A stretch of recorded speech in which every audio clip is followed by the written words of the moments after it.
Hi, I'm Carolyn Evans-Hammond and welcome to my tasting room. Carolyn's tasting room is where you can taste exciting wines with me. And tonight we taste a flight of fabulous sparkling wines for soiree season. These are perfect for parties, perfect for special gifts, and 2 of them are from Ontario, Canada, 2 from Champagne. And they're all made using the traditional method. They include the Henry of Pelham Cuvée Catharine Brut, VQA Niagara Peninsula, the Taittinger Brut Réserve Champagne, the Henry of Pelham Cuvée Catharine Rosé Brut, VQA Niagara Peninsula, and the Taittinger Prestige Rosé Champagne. Now, the traditional method is how all of the best sparkling wines in the world are made. It involves 5 steps. A still wine is made, called vin clair, and bottled. A mixture of sugar and yeast is added to each bottle to create a second fermentation in each one, which imparts tiny bubbles. During this fermentation, bottles are turned daily for months until they're upside down and the spent yeast settles in the bottlenecks. Then the winemaker freezes those bottlenecks, disgorges that plug of spent yeast, tops up the bottles with a dosage of reserve wine, and corks them. Voila! This process is quite labor intensive, but the results speak for themselves. So let's taste.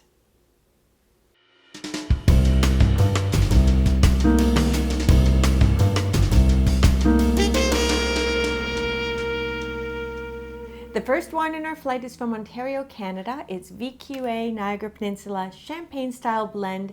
It's about 70-30 Chardonnay Pinot Noir, and it's a beautiful white. So pour yourself a glass and let's take a look. First thing you'll notice is just how tiny the bubbles are.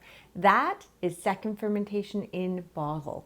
And you notice the mousse that forms around the edge? We'll be looking for that on the palate. So very pretty color, star bright, tiny bubbles, everything we want to see. And on the nose, oh, isn't that lovely? Now, that fragrance is delicate and elegant and restrained and exactly what we want to see in a bottle like this. Now, specifically, we know that this wine had a portion of the fruit, portion of the Chardonnay, fermented in wood. So as a result, we're going to get more complexity that way. We're also going to get leesy notes or sort of bread-like notes from the fact that this spent about 36 months on the lees. So we'll be looking for that too. These are the elements that are contributing to the complexity. So a little bit of brioche, sort of like, you know, those French breads, lemon curd, cooked apple, a hint of nuts, sort of almond paste or something like that, white flowers, a hint of salinity, lots going on, very feathery, light, wispy scents, but they really keep you engaged, and that's the charm of this style of wine. And on the palate, with sparkling wine, that initial entry is called the attack. And that's because you notice that it's like an attack, a delicate attack, but an attack. Pure refreshment, but elegant. You feel this wine as much as you taste it. I love that. And it streams in. Everything we found on the nose is echoing on the palate and lingering for ages on the finish. It's still there. Is it still there for you? That length is beautiful. I love that. Definitely a mark of quality because it's complexity, concentration, and length that are the hallmarks of quality, as are balance, and that's everything we're getting in this wine.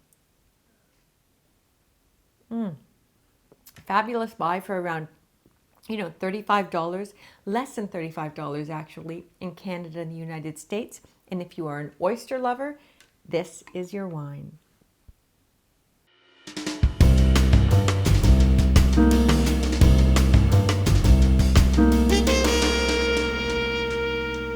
And the second wine on our flight is from Champagne. So pour yourself a glass, notice the color. First, notice the persistent tiny bubbles threading through the center. Classic. traditional style sparkling wine. And notice how it forms that tiny mousse around the perimeter of the glass. Again, classic.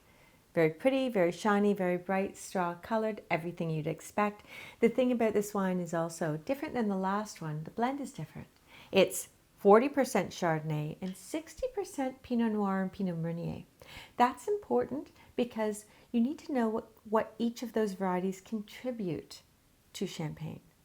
So Chardonnay contributes elegance, Pinot Noir contributes power, and Pinot Meunier contributes finesse. That sort of lively note that's a little je ne sais quoi, if you like. So, lovely on the nose. That is Champagne. So beautiful. Wispy scents, yes, a little bit more aromatic than the last one, probably because of the blend. And a different profile. Do you notice that? So we're getting cooked apple, croissants or brioche, those pastry notes, those biscuity notes associated with Champagne, but we're getting also, do you notice white peach? Marzipan maybe? And a hint of honeycomb, which I really like. Nutty, toasty, fruit-driven, elegant, yet quite aromatic. Very interesting, intriguing on the nose. And on the palate? The attack. Now, do you notice that the attack is different with this one? It's a little bit weightier. You're still getting the attack, but there's a lot of mid-palate depth, and the contribution of the Pinot Noir proportion, if you like, is lending some gravitas to the back of the palate. Do you notice that? I love that. There's almost a savory umami note that you get from that, which I find very intriguing. Now, this is a Brut style. It has 9 grams of residual sugar, but you'd never notice. You only notice if you focus on the tip of the tongue. Would you like to try? Little bit, but it's understated. The balance is impeccable, and it lingers forever on the palate. This is the kind of wine I love to serve with those French choux pastries that are baked called gougères. Alain Ducasse has a fabulous recipe on the internet. Look it up, pour this with that, and you'll be happy.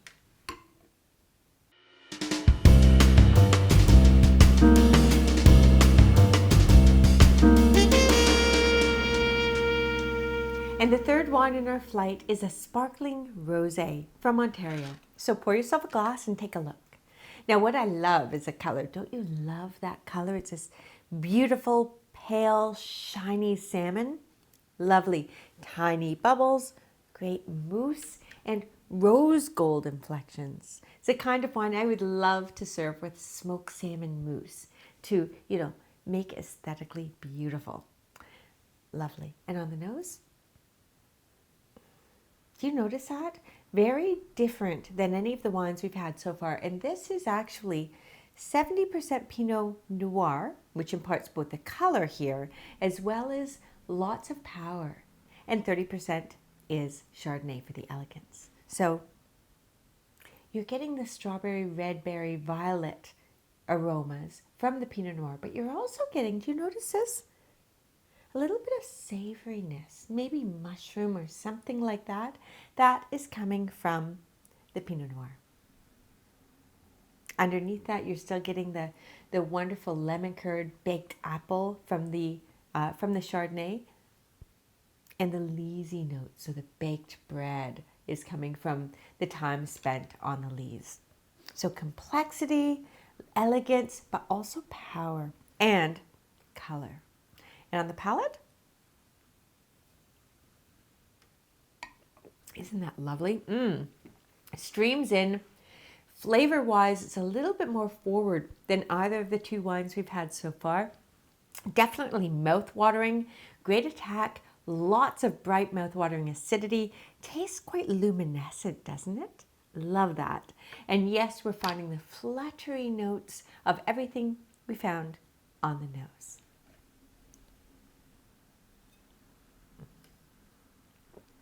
Delicious. Light in body, lifted, low in alcohol, around 12.5, let me see, 12% alcohol, so easy to enjoy. And it's a Brut style, so it's dry. Love that. Smoked salmon mousse.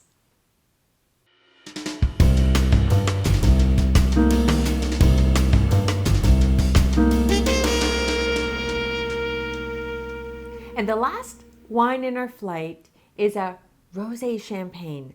Now this one is notorious for its depth of color. Notice the color in the glass. That is deep wild salmon color. Beautiful, intense really. Notice that? And yes, you're still getting the persistent bubbles are tiny, but so beautiful. Now this is a wine that's made differently than the other one. This is made with a vin clair that is a blend of 30% Chardonnay, 30% Pinot Meunier, and 40% Pinot Noir as a vin clair. Then 85% of that vin clair is blended with 15% still Pinot Noir wine. That's what gives it this color. The still Pinot Noir is a red wine. It's blended with a white vin clair, bottled, then it undergoes the second fermentation and bottle. Did you follow that? That's a lot to, take in, but it lends itself to complexity in the glass. So color, yes, it lends itself to that, but we should find this an interesting wine. So have a nose. So aromatic, intense aromas, and very forward for a champagne. Very fruit driven. Red currants, ripe raspberries, wild strawberries. Yes, they're all there. And underneath that, you're getting, the biscuity notes associated with champagne, but they are understated. They are beneath all of that wonderful ripe red fruit. So let's have a sip and let's taste.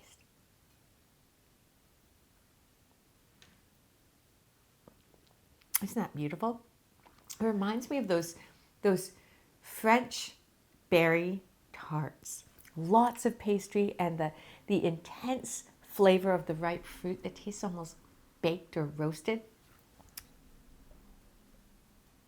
And yet, this is not a fruit-forward wine. It's all there, those flavors, but they're understated. They're coy, in that French kind of way. It's dry, but it's slightly less dry than the last wine. This one has 10 grams per liter of residual sugar. The last one has 9. Has a little bit more power, a little bit more body. It's got 12.5% alcohol. And it's a wine that has, real power, real depth, and incredible length. This is the kind of wine that you serve maybe with that foie gras, if you're sort of going all out. Or the winemaker actually recommends pairing this with fruit desserts like that French berry tart.